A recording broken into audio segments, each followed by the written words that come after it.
الصلاة والسلام على رسول الله وعلى آله وأصحابه وأزواجه ومن تبعه بإحسان إلى يوم الدين وبعد. جزاكم الله خيرا brothers. Assalamu alaikum wa rahmatullah. Wa alaikum assalam wa rahmatullahi wa barakatuh. I'd like to first apologize for the delay. I think it was train, isn't it? He'll explain inshallah, yeah. You know the topic today, bro? The topic's about KFC. And many of you, I know, when McDonald's started saying, they had their thing about halal, a lot of people went crazy about McDonald's. Same thing happened with KFC. I think Bethnal Green one is completely crowded with Muslims going there like crazy. The idea is that they have halalified. KFC, they used to have it before haram. Nice, halalified. It's like, when they get married to their girlfriends, it's halalified. It's like that. Today we have Jamal Achi. He was one of our speakers for Love, Sex and Marriage, one of our great talks. So today he's going to address this issue, and I'm going to open the floor for any questions or comments that you may have. Inshallah. Assalamu alaikum. Quickly, I want to make my apology, funny journey, rare replacements, Oyster card bust. They didn't want to give me a replacement, so I had to buy another one. So I really apologise for coming late, inshallah. I'm going to try and catch my breath at the same time. أعوذ بالله من الشيطان الرجيم بسم الله الرحمن الرحيم الحمد لله رب العالمين والصلاة والسلام على إمام الهدى والمرسلين سيدنا ومولانا محمد وعلى آله وصحبه أجمعين ومن تبعه بإحسان إلى يوم الدين وأشهد أن لا إله إلا الله وحده لا شريك له وأشهد أن محمدا عبده ورسوله.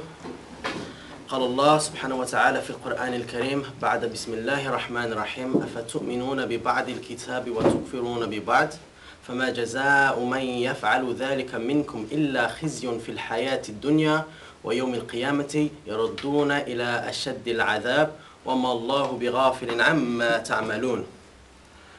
Again, Jazakallah khair. We're talking about KFC.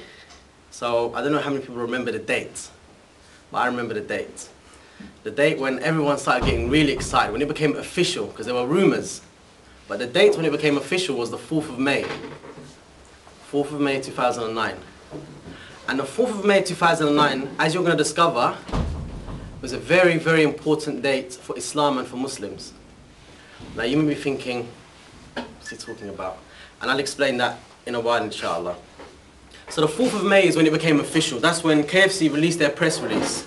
And if you can remember the euphoria, the excitement, we're all getting text messages, even a brother in this audience. Yeah, we're all getting text messages, we're all getting emails, the dream has come true. Some of the responses I got, some of the responses that we heard, this is the greatest day of my life. Yeah, I'm going to get to finally sample, some of that, special recipe, the Colonel's special recipe, special flavor. Finally we get to have those hot wings. No more PFC, no more Dixies. Those days are gone. Now it's about KFC. And you can see a lot of people excited. The emails are going around. If you see Facebook, everyone's profile, I'm on my way to KFC. Well, some brothers, some people, they were going to KFC for breakfast. That's how excited they were. Yeah, they thought, I don't want to wait until, dhuhr or lunchtime, that's too long. Yeah, I'm going now. I'm going to make up for, God knows, 18 years of my life. I'm making up for it now, So a lot of people were very, very, very, very excited. However, all of a sudden, they started getting some counter emails and counter text messages. And these counter text messages saying, maybe it's not halal. Maybe it's not halal. And then we all started receiving these text messages. Actually, they were saying, see that text message I sent? Hold back for a minute. We need to clarify. So you see the Muslims were investigating it. Like, when someone dies or someone gets murdered, investigation, isn't it? So you have the detectives and they're looking. Looking for evidences. They're trying to see, any blood marks, any DNA left, any strands of hair, anything, trying to find clues. You find the Muslims also went into the same frame of mind. Muslims are looking at this website, Muslims are going at that website. In this particular issue, many Muslims have become scholars. That's the amount of depth they've gone into. They know all the evidences, they know what Allah says in the Quran about this issue. Muslims went into a lot of details to find out, is it halal, is it not halal? And then we had the big debate, the two giants. HMC versus HFA, the Halal Monitoring Committee and Halal Food Authority. These two now, they're competing. We're hearing rumors that HMC is saying, actually, it's not halal. We didn't authorize it. Some Muslims are saying it is halal because HMC have allowed it. And HMC came out, sent out a press release saying that this is not the case. We haven't accepted it. We say it's not halal. HFA are coming back saying, no, it is 100% halal. And this is a debate. So Muslims are unsure. What side? Is it halal? Is it not halal? What do I do? Should I just eat it while we're not sure? Yeah, and then I won't be sinful. You know, people are so confused. So people start going into even more depth, discussing with their friends, is it halal? And he would say, oh, I'm not sure. You know, HFA say that you can stun it, but as long as you don't kill it. Yeah, then you can, you can cut it, do zabiha, yeah, slaughter it, yeah, and that's fine. HMC is saying, no, that's not allowed. Because if you do that, then there's a chance. They say 1 in 3 chickens that they kill or they slaughter will actually die when they get stunned. So they're saying maybe it can't be halal because we're not sure. It's a doubtful matter. Other people are saying actually, HFA is not halal because they have a tape. And instead of someone saying Bismillah and cutting it, it's a tape being played on repeat. And it goes Bismillah, Bismillah, Bismillah, Bismillah, over and over and over again. So the HMC people were saying, no, this isn't right. This is not right. Can't be done via cassette. It has to be done manually by a person in front of it. Can't be done via tape.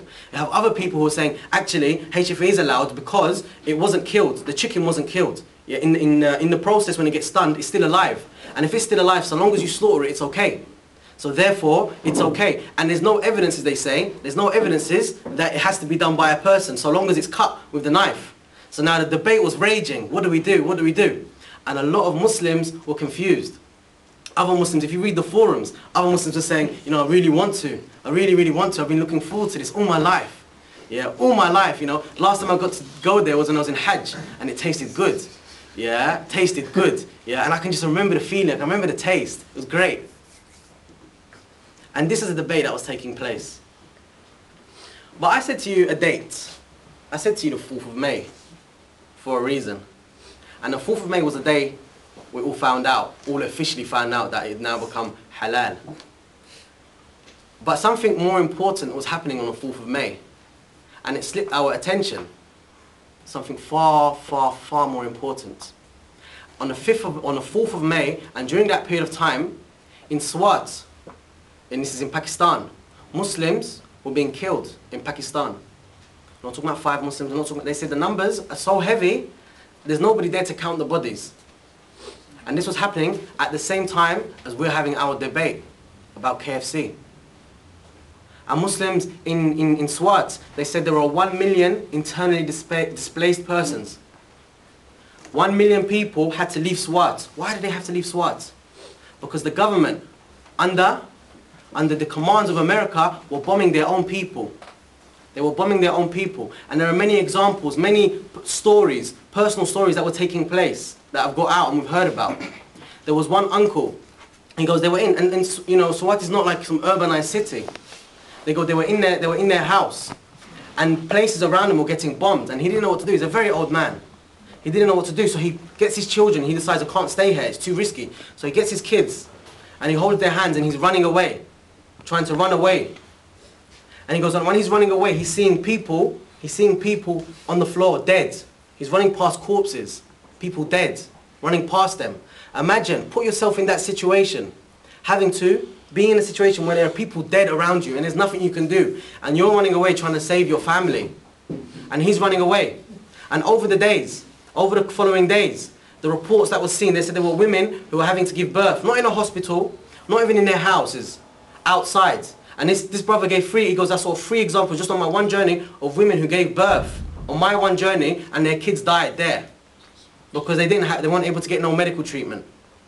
The kids got infections, the kids died. And this was happening when? On the 4th of May. So now, we have to almost start thinking, putting things into perspective. Other examples, they said, because there's nobody there, because people are afraid to go back to Swat, because people are afraid to go back there, they said that there were bodies on the floor, like I mentioned, corpses on the floor, dead. And what was happening to them? Dogs. Dogs were going past. Wild dogs were going past and chewing on the bodies of these people, of the Muslims. They weren't even able to get a normal burial. They weren't even able to get a normal burial like most of us would want, and most of our family members have received. Their burial was to be eaten by dogs. Now, we have to think to ourselves, what is the sense of perspective here? I'm going to give an example, or a story. And this story is from our history. We have a Sahabi. His name was Abdullah bin Umar, radiallahu anhu. And Abdullah bin Umar was a senior Sahabi. One of the most senior Sahabis, actually. And Abdullah bin Umar lived after the death of the Prophet sallallahu alaihi wasallam.